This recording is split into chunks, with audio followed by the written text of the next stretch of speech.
Warganet ini melihat, kok public speakingnya seperti itu gitu. Mengingat Ya. belakangan ini kan masyarakat kita cukup sensitif dengan gaya bicara Iya sih, pejabat, setelah gitu kemarin kan. yang ramai demo dan DPR dan sebagainya gitu sebagainya ya. begitu. Ini Betul. kok ada lagi. Negatif itu ada 55%. Oh, ini tergolong besar biasa atau gimana 55% sentimen negatif nih, Mas? Kalau untuk pejabat publik, ukurannya adalah apakah negatifnya itu lebih besar atau lebih kecil dari positifnya. Nah, positifnya itu cuma ada 23%. Artinya ini kan program harapannya bisa menggerakkan hingga ke level terkecil. Petani di level desa, nelayan di level desa juga gitu ya. Dia bisa supply ke sistem SPBG itu ya, yang untuk MBG itu, terus nanti terjadi perputaran uang di level desa itu, terus nanti menggerakkan ekonomi ada di sana. Gambaran idealnya. Idealnya begitu. Cuman hingga saat ini kan tampaknya masih minim sekali informasi atau keberhasilan terkait hal itu.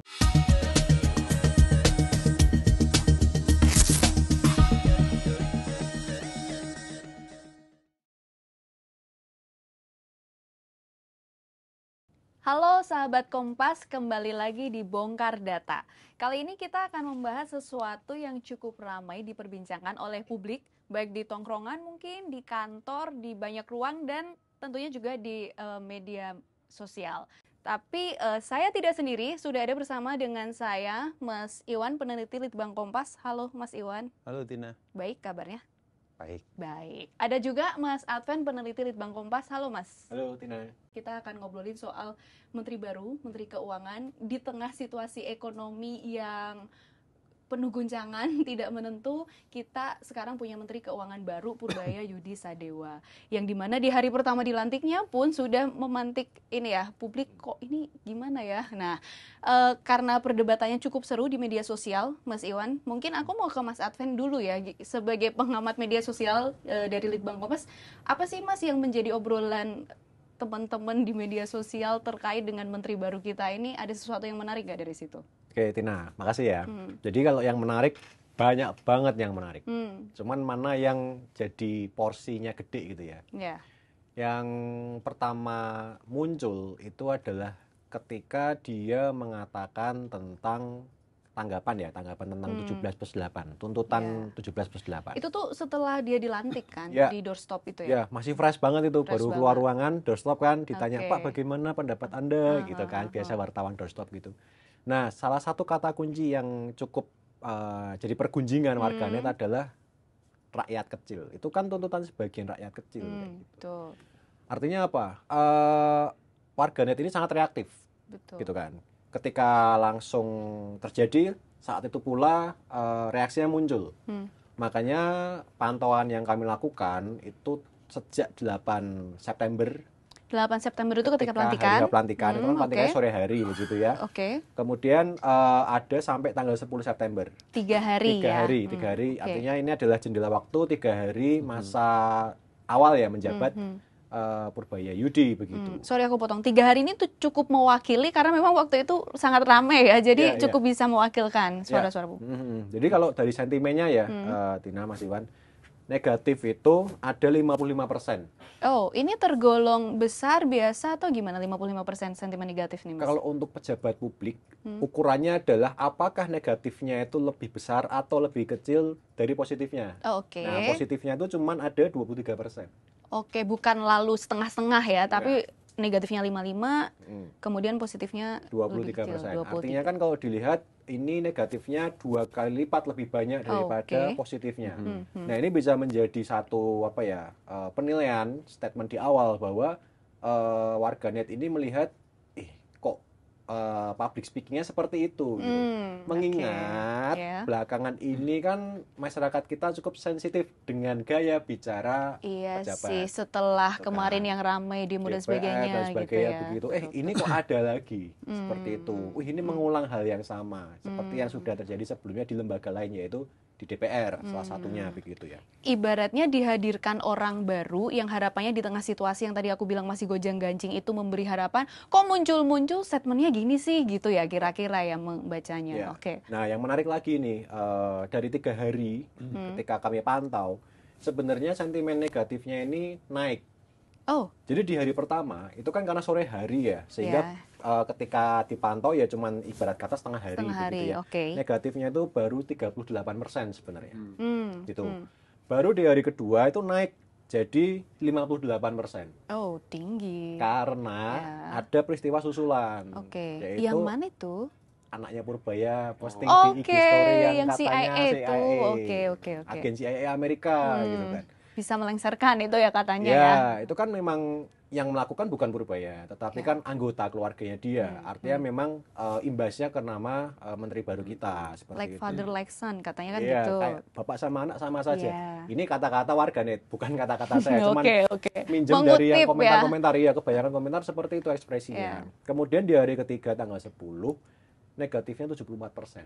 Wih, Makin gede. Oke. Makanya ketika saya bilang tadi 55%, itu adalah rata-rata 3 hari. oh Tapi rata-rata. ketika diturut dari pertama, 2 dan ketiga sebenarnya itu naik dan cukup signifikan naiknya gitu. Tapi kan setelah statement yang pertama itu ketika setelah dilantik di tanggal 8 itu kan dia sempat minta maaf ya. Itu pun tidak mengurangi kekecewaan publik ya rupanya ya. Ya, permintaan maafan apa ya?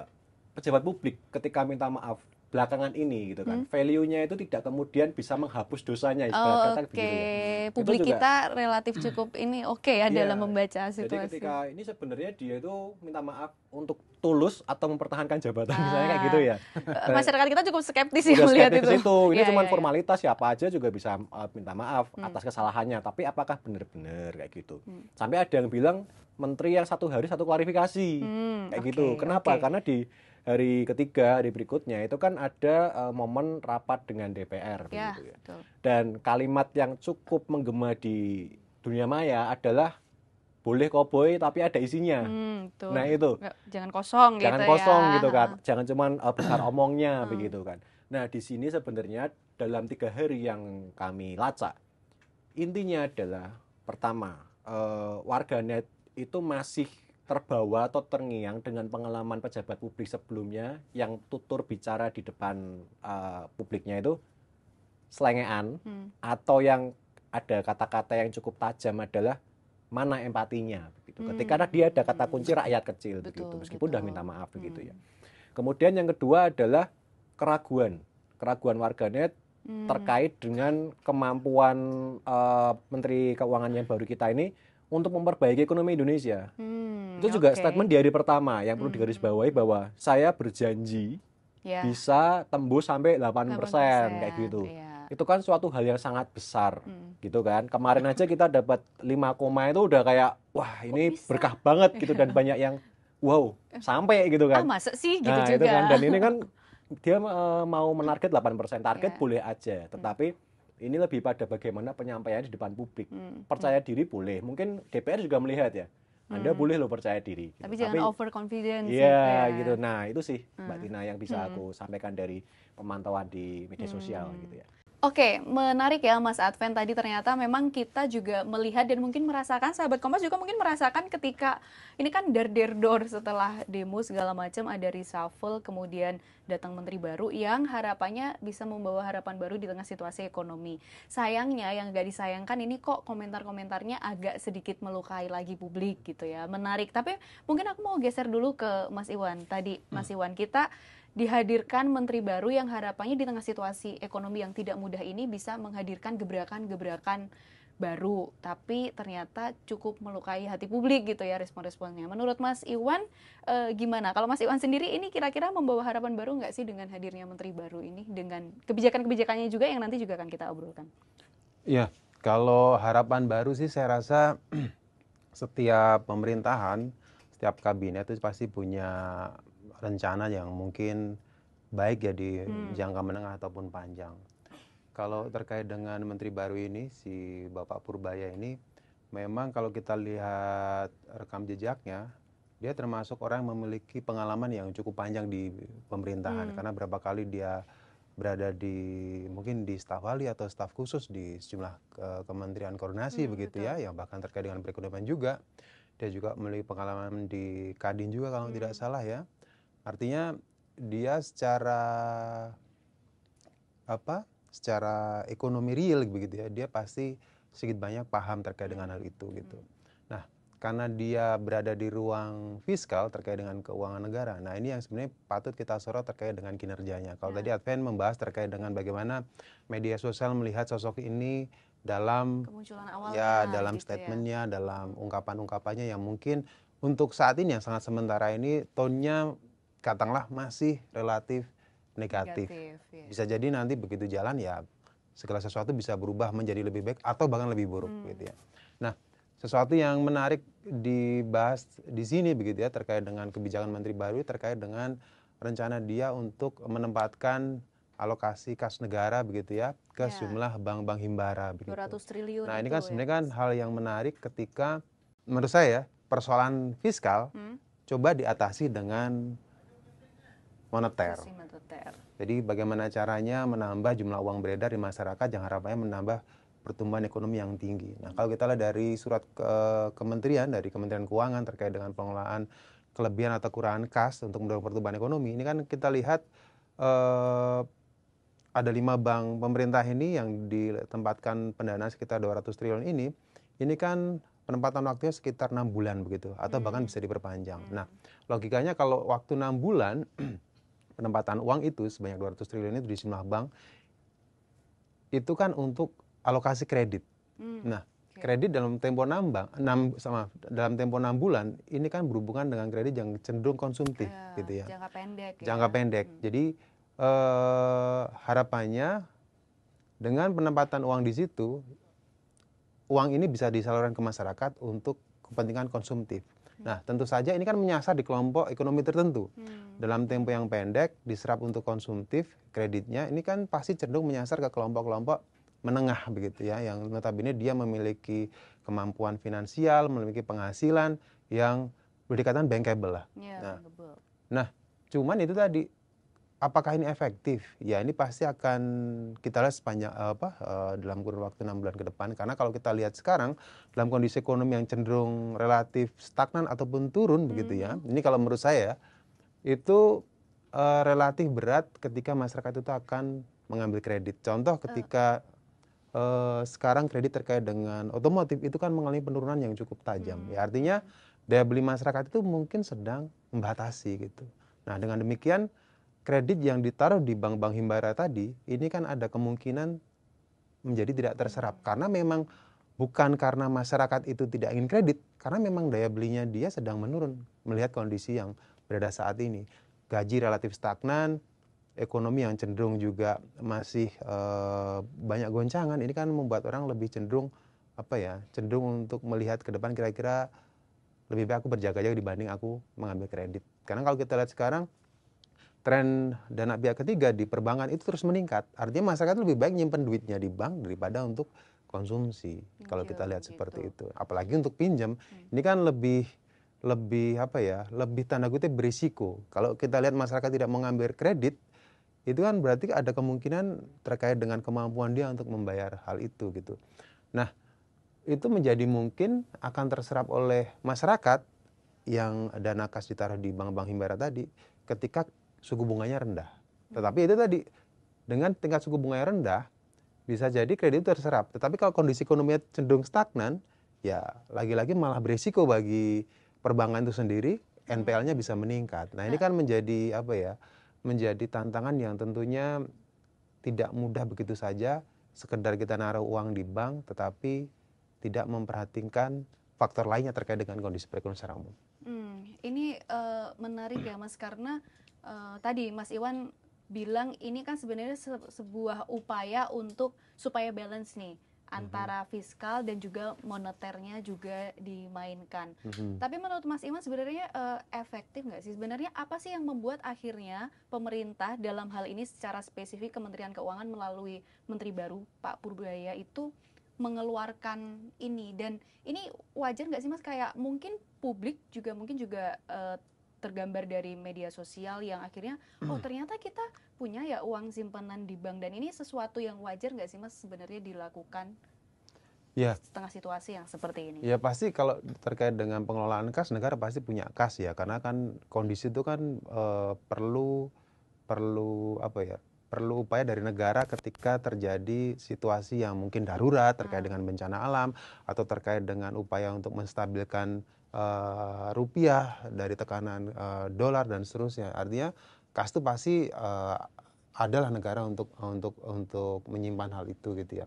Tapi kan kalau bayangan masyarakat secara umum, duit yang terkelola dalam APBN itu kan pasti langsung disalurkan ke kementerian lembaga dan juga dikirimkan lewat transfer daerah gitu. Nah, kalau terkait dengan kondisi fiskal saat ini yang menjadi tantangan ketika kalau kita lihat ya dari anggaran APBN dan RAPBN di tahun 2026 itu ada tren yang menurun cukup tajam, yaitu dari sisi transfer daerah. Transfer daerah itu kan jumlahnya turun signifikan ya, kalau kita dari tahun 2004, terus 2005, terus nanti rencana 2026 gitu. Nah, kalau nggak salah menjadi sekitar 600-an triliun ya, dari sebelumnya itu 900 dan 800. Nah, penurunan ini kan nanti akan ditransferkan ke daerah, yang transfer daerahnya dalam bentuk DAU atau DAK, yang tentu saja akan diaplikasikan ke masing-masing daerah untuk belanja rutin dan belanja-belanja lainnya begitu. Nah, sedangkan daerah itu tidak semua daerah itu memiliki potensi yang bisa dikapitalisasi. PAD-nya ya segitu-segitu saja, tidak mengalami peningkatan yang signifikan. Akhirnya dengan transfer dari pusat yang relatif mengecil, ini menjadi challenging bagi dia, karena belanja dia kan terus berusaha untuk terus meningkat ya, kalau dari sisi dari sisi belanja yang sifatnya ekspansif begitu. Nah, makanya jangan heran ketika kemarin ada kasus di Pati itu yang Bupati Sadewo ya, itu mendapat kritikan dari masyarakatnya karena memang belanja dari pusat itu mengecil begitu. Akhirnya berdampak bagi dia untuk meningkatkan pendapatan asli daerah lewat pajak begitu. Karena memang pajak salah satu instrumen fiskal yang relatif mudah untuk ditingkatkan dengan regulasi dari pemerintah. Nah, tentu ini menjadi PR ya, karena pajak untuk tahun ini saja itu setidaknya ada 5 kalau nggak salah ya, coba saya cek. Yang apa ini? Yang naik? Iya. Pemerintah kita tuh untuk tahun ini ada 5 skema pajak yang diterapkan ke publik. Jadi dari mulai, ini coba saya lihat, ini dari mulai pajak pertambahan nilai pada awal tahun yang dari 12 ke 11% gitu ya. Terus ada lagi peningkatan pajak absen daerah, ini terkait dengan biaya balik nama kendaraan. Ada juga pajak penghasilan yang naik terkait dengan ini pajak penghasilan terkait dengan marketplace. Lalu juga pajak kripto dan juga pajak PPh untuk bullion bank, ini terkait dengan transaksi perbankan. Bisa dibayangkan dengan banyaknya kutipan pajak itu, satu, menambah beban kepada masyarakat, aktivitasnya itu cenderung relatif tidak besar gitu. Karena kalau kita lihat kita bandingkan dengan sejumlah negara kita itu termasuk dari sisi yang tax rasionya itu cenderung kecil. Betul. Jadi kalau kita bandingkan ini dari data Bank Dunia di tahun 2022 dengan PPN kita yang sekitar 11%, itu kita tax ratio kita itu hanya sekitar 10%. Ya, berbeda dengan Vietnam yang PPN-nya hanya 10%, tetapi tax ratio-nya dia itu hampir 13%. Singapura lebih kecil lagi dengan PPN 8%. Itu tax ratio-nya lebih dari 12%. Artinya karena konsumsinya gerak atau gimana sih Mas kayak gitu? Itu lebih jadi kalau tax ratio kan perbandingan antara penerimaan pajak dengan PDB-nya. Jadi pajak yang diterima itu menunjukkan dari sisi optimalisasi dari perekonomian yang tumbuh di daerah itu. Artinya ekonominya jalan dong. Iya, artinya dengan tax yang diterima oleh negara, dia bisa mengakselerasi kemajuan dari perekonomian. Bisa dibayangkan dengan tax yang relatif besar Indonesia dibandingkan Vietnam ataupun Singapura, itu ternyata tax rate lebih kecil. Jadi ada kemungkinan terkait dengan tata kelola perpajakan yang belum bersih, masih banyak perilaku-perilaku suap yang mungkin menghambat pajak yang harusnya dapatnya besar negara, tetapi karena ada perilaku-perilaku yang mungkin tata kelolanya buruk, negara akhirnya mendapat pajak. Nah, ini yang menjadi PR di kita. Jadi rakyat menjadi sangat mungkin tadi muncul dari sentimen-sentimen negatif itu, kita sudah banyak pungutan, tetapi tata kelola perpajakan kita relatif tidak optimal, mendorong pertumbuhan ekonomi. Sedangkan ekonomi kita stagnan di situ-situ aja, akhirnya membuat daya saing kita di ranah global menjadi terbatas. Investasi surut atau tidak berkembang di Indonesia, angkatan kerja yang hadir setiap saat tidak terserap dalam kerja, banyak pengangguran dan seterusnya. Akhirnya lagi-lagi fiskal itu menjadi sebuah tantangan, sebuah kebijakan untuk mendorong pertumbuhan ekonomi sekaligus berkolaborasi secara baik dengan kebijakan moneter. Oke, Mas Iwan, thank you. Menarik ya, ini karena ketika tadi berbicara soal pajak bahwa ternyata kita masyarakat yang besar, ternyata PPN pun belum mampu, hanya sekitar 1/10 dari PDB kita gitu ya, kalah dengan negara-negara tetangga kita. Cuman di saat yang bersamaan kita punya tantangan ketika kemarin ada seruan-seruan stop bayar pajak gitu. Aku nggak tahu di Mas Adven juga sempat mengulik itu nggak, di medsos kebaca juga nggak? Itu kan juga menjadi bagian dari tantangan. Di medsos ada tanggapan-tanggapan itu nggak, Mas Adven? Oke, menarik ini. Kalau soal pajak, sebenarnya kan dia sudah diberlakukan ketika Menteri Keuangan yang sebelumnya ini kebijakan yang sebelumnya begitu. Kami di Litbang Kompas juga melakukan pantau media sosial terkait dengan Sri Mulyani begitu. Oke. Nah, menarik. pajak ini menjadi salah satu catatan merahnya sebenarnya. Oh. Bahkan Sri Mulyani ini oleh warganet ada yang dibilang sebagai ratu pajak. Kayak gitu. Karena memang kebijakannya menaikkan itu tadi ya yang Mas Iwan ceritakan seperti itu. Oh, ratu pajak nih in a bad way ya, Ya, kayak yang mana itu sebenarnya membebani masyarakat Oh, atau beban. warganet yang mengeluh begitu. Nah, nyambung ke yang pantauan media sosial terkait dengan Purbaya begitu ya. Nah, itu ada 23% positif saya tadi cerita ya. Itu adalah salah satu harapannya supaya pajak tidak seberat ketika era Sri Mulyani. Oh, oke. Itu harapannya ke menarik situ. juga. Karena kalau warganet ini kan cenderung hal-hal yang pragmatis yang mereka ekspresikan begitu. Kayak sehari-hari banget gitulah, bukan yang kebijakan moneter, fiskal dan sebagainya, Iya. bukan ke arah situ. Iya. Tetapi apa yang mereka keluarkan dari kantong mereka setiap harinya seperti itu. Misalnya kemarin ada soal pajak bahan bakar katakanlah seperti itu. Kalau iya kan ada SPBU nanti kena pajak lagi gitu.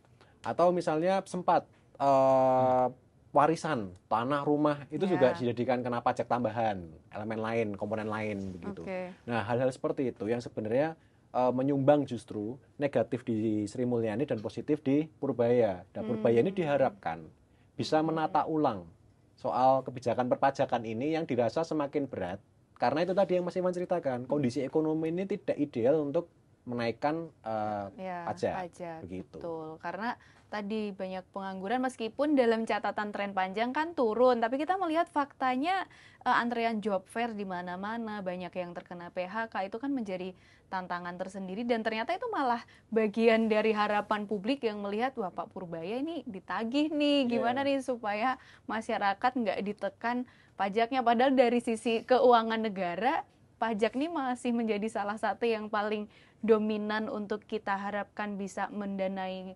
kebijakan-kebijakan pemerintah begitu ya. Mas Iwan bagaimana melihat, tadi kan juga sempat disebutkan bahwa mungkin ini sebuah cara untuk membalanskan, mengimbangkan ya, membuat seimbang antara fiskal dan moneter, tapi situasinya seperti ini masyarakat juga, kalau Mas Adven deh, kan tadi dari 200 triliun disebarkan ke bank-bank, itu kan supaya masyarakat bisa kredit gitu kan Mas maksudnya? Iya, bisa kredit dengan ya kredit untuk konsumsi, karena kan dalam jangka pendek. Kalau konsumsi naik otomatis kan pertumbuhan akan naik dengan demikian. Emang Adven nih, kalau misalnya pemerintah mengeluarkan 200 triliun disebarkan ke bank-bank, kan ada disebut Mandiri, Himbara ya, Mandiri, kemudian BNI, BRI gitu. Terus Adven akan langsung, oh aku pinjem pemerintah habis keluarin duit, akan langsung gitu nggak sih kira-kira? Kalau aku pribadi ya akan sangat berhati-hati untuk belanja atau konsumsi di saat-saat seperti ini begitu. Dan itu juga kelihatan kok di media sosial. Maksudnya adalah begini. Tadi kan ada itu ya ajakan jangan bayar pajak. Stop bayar pajak. Stop bayar pajak gitu. Tapi itu kan hal yang bisa dibilang mustahil untuk dilakukan. Meskipun ada gerakan-gerakan kecil misalnya nih, kamu kalau beli makanan di warung aja, jangan di restoran supaya nggak bayar pajak restoran kayak gitu. Ya make sense, masuk akal. Tapi kan ketika masyarakat tidak beli di restoran, restoran kan mempekerjakan orang. Ini kan sebenarnya kasusnya seperti misalnya kita memboikot suatu brand gitu kan. Brand itu kan punya tenaga kerja yang harus dihidupi kayak gitu. Artinya hal-hal seperti ini agak susah untuk diimplementasikan yang gerakan-gerakan tadi. Nah, yang mau saya sampaikan terkait dengan pinjam itu kan, ketika hal yang saya belanjakan setiap hari sudah mencukupi kebutuhan saya, ya prioritasnya saving kemudian. Gitu. Yang pertama konsumsi kebutuhan pokok ya. Yang kedua saving. Yang pinjem ya kalau bisa dipas-pasin, cukup-cukupin, malah cari sisaan uang kayak gitu. Kenapa? Karena gini, tadi Mas Iwan kan bilang bahwa itu akan dilaksanakan 6 bulan ke depan, gitu ya. Dan Bisa bisa diperpanjang. Dan bisa diperpanjang. Kata-kata seperti ini kan sebenarnya hal yang menimbulkan ya ketidakyakinan, kayak ngawang gitu loh. Ngawang, selalu abu-abu ya. Ya, jadi kebijakan-kebijakan pemerintah yang multitafsir atau tidak ada batas akhirnya atau deadline-nya, atau sebagai contoh seperti ini. Contoh ya, ini ketika dilihat oleh warganet. Pertanyaan, apakah Sri Mulyani itu mundur atau dicopot? Nah, retorisnya dari pemerintah kan menjawab bahwa ini hak prerogatif presiden. Tidak mundur, tidak dicopot. Ya, nah persis seperti yang logikanya sama, analoginya sama ketika kebijakan-kebijakan moneter dan fiskal dan sebagainya itu diterapkan. Masyarakat tuh nggak ngerti sebenarnya yang bener nih yang mana sih, ngambang di tengah-tengah begitu. Jadi memang dalam hal ini warganet dalam artian yang umum ya, yang tertangkap dalam pantauan media saya, itu melihat bahwa pertama harapan itu ke sektor real, pekerjaan, kenaikan upah, bukan kenaikan pajak. Kayak gitu. Kemudian bagaimana mereka bisa memenuhi kebutuhan sehari-harinya, misalnya nih, ada nggak bantuan lagi seperti itu? Karena kan sekarang bantuan itu dialokasikan dalam hal-hal atau program-program yang fantastis ya, angkanya misalnya MBG begitu kan. Nah, MBG ini kan dipandang sebagai hal atau belanja yang menghabiskan APBN. Sementara itu tadi ada angka 200 triliun muncul gitu kan. Loh, aku juga mau kebagian dong kayak gitu. Apalagi nanti ketika di media sosial ini kelihatan juga isu kalangan menengah dan menengah bawah. Muncul juga Mas Iwan ketika kebijakan harapan ya, dalam harapan bahwa kelas menengah dapat bantuan apa ini? Apa perhatian untuk kelas menengah begitu? Karena kan ketika kita nge-refer ke kejadian sebelumnya ya di pemilu bahwa hal-hal yang kebijakan-kebijakan itu dirancang untuk membantu kalangan bawah. Begitu. Harapannya secara politis mereka akan menjadi lumbung suara begitu. Artinya ya jangan dilakukan itu ke depannya, yang kalangan menengah juga harus diperhatikan. Bahkan mungkin kalangan atas juga perlu ada kebijakan khusus yang kontekstual dengan kondisi ekonomi mereka, misalnya kalangan pengusaha dan sebagainya begitu kan. Seperti itu. Artinya kalangan pengusaha ini pun mereka kan menjadi tumpuan banyak orang yang bekerja di perusahaan dia misalnya begitu. Nah, itu benar. Menarik ya, tuntutannya adalah yang real-real aja deh. Iya, tapi bener. tadi kan soal misalnya kita kembali ke 200T disebarkan ke bank, misalnya masyarakat kelas menengah, kalau kelas bawah kan dibagi bansos gratis, aku dapat misalnya 300.000 atau dalam bentuk beras, gula dan sebagainya.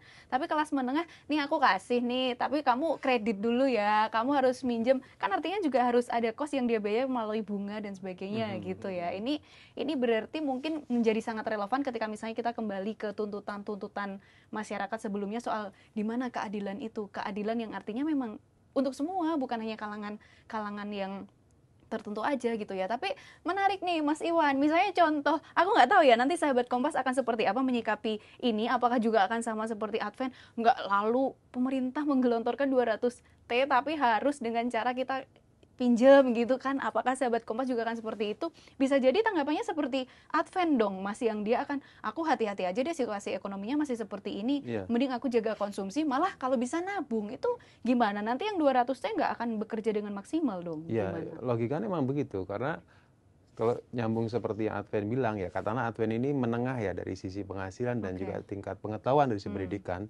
Anggaplah yang memang disasar untuk masyarakat yang 6 bulan ini, penyaluran kredit ini yang sifatnya konsumtif, ya harapannya memang yang sifatnya bankable, yang dia memiliki penghasilan tetap mungkin ya, terus dia juga mungkin BI checkingnya lolos gitu ya, terus artinya memang dia layak untuk dipinjamkan ya.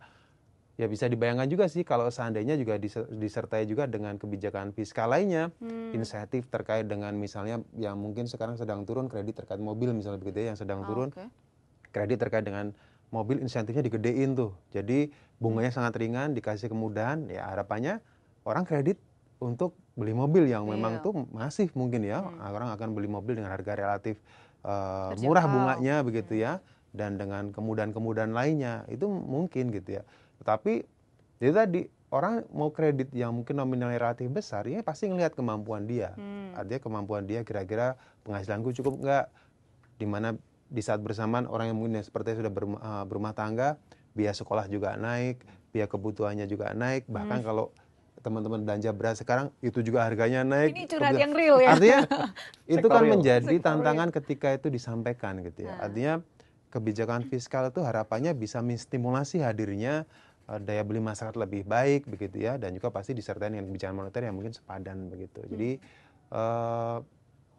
mungkin digelontorkan bisa untuk diserap, tapi itu tadi biar nanti moneternya jalan ya tingkat suku bunga harus diturunkan, tingkat bunga diturunkan, tetapi dengan aspek prudent yang juga bagus dari perbankan. Cuman itu tadi, apa mungkin dengan kondisi yang saat ini yang relatif masyarakat cenderung untuk berjaga-jaga atau saving terkait kondisi yang memang tidak menentu, saya rasa kok tidak semudah itu angka 200 triliun dapat mendorong pertumbuhan ekonomi sekecil apapun ya, growth-nya begitu. Iya benar sih, karena bahwa nggak serta-merta ini digelontorkan, digelontorkan dengan cara tadi melalui kredit, lalu orang akan minjem karena dia juga harus bayar harga ibaratnya gitu kan, kecuali dikasih free mungkin itu lain cerita. Jadi tentu kita menghargai setiap upaya yang dilakukan oleh pemerintah, dalam hal ini Menteri Keuangan baru kita Pak Purbaya gitu ya. Bagaimanapun kan tadi Mas Iwan di awal juga sudah menjelaskan bahwa Pak Purbaya ini punya track record yang panjang soal dia dengan dunia ekonominya gitu kan. Meskipun di awal-awal nggak tahu di medsos juga ketangkep nggak sih kayak ini gimana sih lulusan teknik elektro kok ngomongin ekonomi, tapi ternyata dia punya. Dan salah satu yang menarik pernah saya dapat tautan gitu ya, cuman saya belum lihat datanya secara langsung. Ada salah satu tokoh ya nggak usah sebut nama, yang menuliskan bahwa salah satu keberhasilan SBY mendorong pertumbuhan ekonomi tinggi sampai 6%, itu ada beberapa tokoh atau sosok di belakangnya. Salah satunya adalah Pak Purbaya karena beliau memang waktu itu sempat masuk dalam bagian meskipun di belakang layar gitu ya, Mas. Artinya dengan formulasi yang dibikin oleh timnya Pak SBY ini, yang di dalamnya ada Pak Purbaya ini, dia mau mendorong pertumbuhan ekonomi atau belanja massal menjadi lebih tinggi lagi hingga pertumbuhan mencapai 6%. Mungkin formulasi yang diterapkan di masa sebelumnya, di rezim-rezim sebelumnya, bisa jadi akan coba diterapkan di masa-masa saat ini, saat dia sudah memiliki kekuasaan yang besar kewenangan penuh ya dari si fiskal untuk ngaturnya gitu, karena sebagai bendahara negara yang baru gitu. Ada harapan-harapan lain nggak sih dari publik soal Menteri baru kita, Menteri Keuangan baru Pak Purbaya? Kalau di breakdown lebih dalam lagi, sebenarnya ada juga harapan bahwa Pak Purbaya ini sebagai teknokratis bekerjanya, gitu. Tapi ada semacam counternya. Apa nih? Dia kan dekat dengan Pak Luhut, gitu. Artinya sebenarnya Menteri Keuangan mirip atau sekaliber sebelumnya yang memang berangkat dari profesional, teknokratis seperti itu. Artinya memang meskipun warganet tahu bahwa secara historis dekat dengan politik, gitu ya.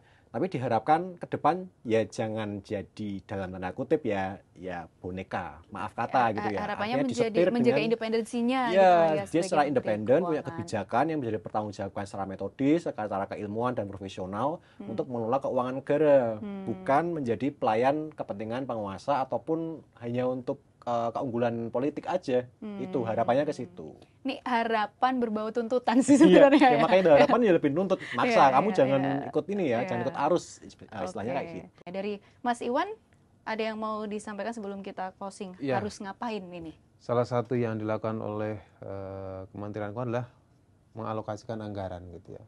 Dan di pemerintahan Prabowo ini adalah anggaran itu menyesuaikan dengan program yang dilakukan oleh pemerintah. Betul. Artinya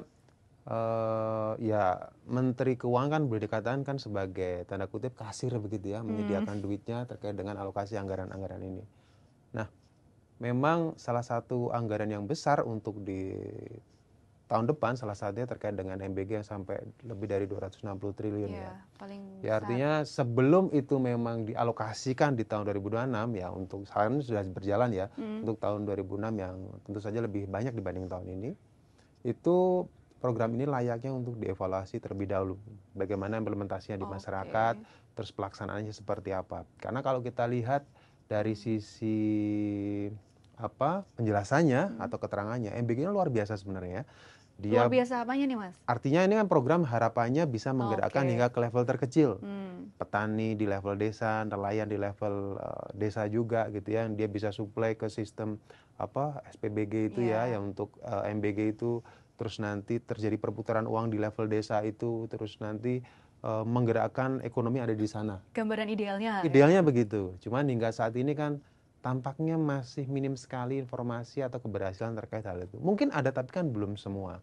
Nah, bisa dibayangkan kalau itu memang benar berdampak positif ya dari sisi pemberdayaan masyarakat desa yang harapannya bisa menumbuhkan perekonomian desa, itu secara real memang bisa mendorong kemajuan ekonomi secara lebih masif lagi gitu.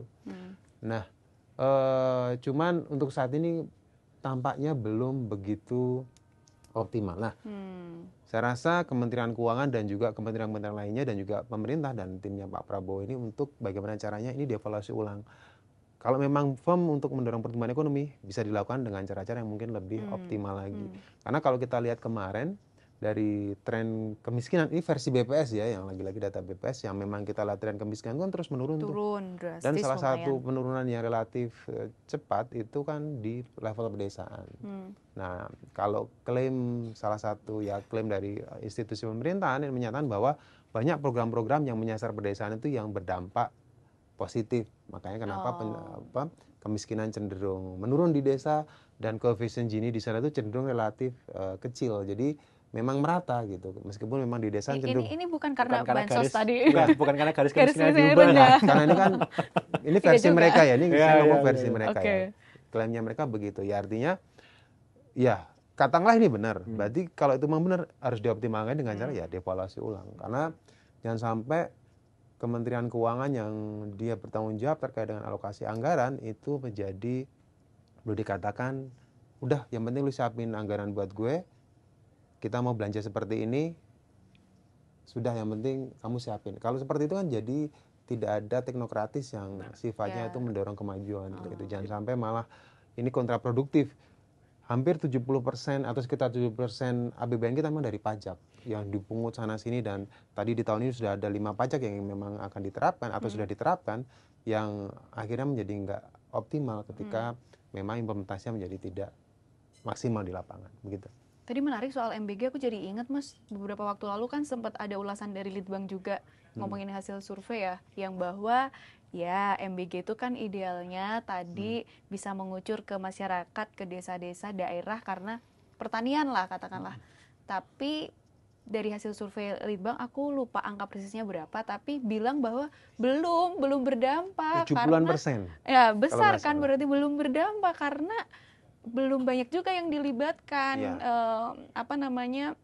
pekerja-pekerja yang harusnya bisa terserap dengan hitungannya mungkin pertanian yang terlibat gitu-gitu ternyata belum sebesar itu. Dan juga tadi sangat benar yang Mas Iwan bilang soal kita harus mengevaluasi karena ya kita tidak menafikan juga banyak hal baik yang sudah terjadi dengan MBG, tapi kan banyak juga misalnya kayak keracunan di mana-mana itu kan masih terjadi. Artinya bukan lalu kita mau ini program yang buruk, enggak, tapi perlunya dievaluasi karena tadi berkaitan dengan ini duit negara nih yang karena harapannya memang susah, setelah nanti dibelanjakan atau dialokasikan dan dibelanjakan itu bisa memberi multiplier effect yang memang besar ya, gitu. betul. Jadi bisa melipat gandakan sebuah arti perekonomian di masyarakat desa. Jadi jangan sampai ya berhenti di sekedar anggaran yang akhirnya tidak berdampak apapun. Betul. Jadi memang PR-nya masih banyak dan ini perjalanannya masih panjang. Pak Purbaya baru beberapa hari menjabat.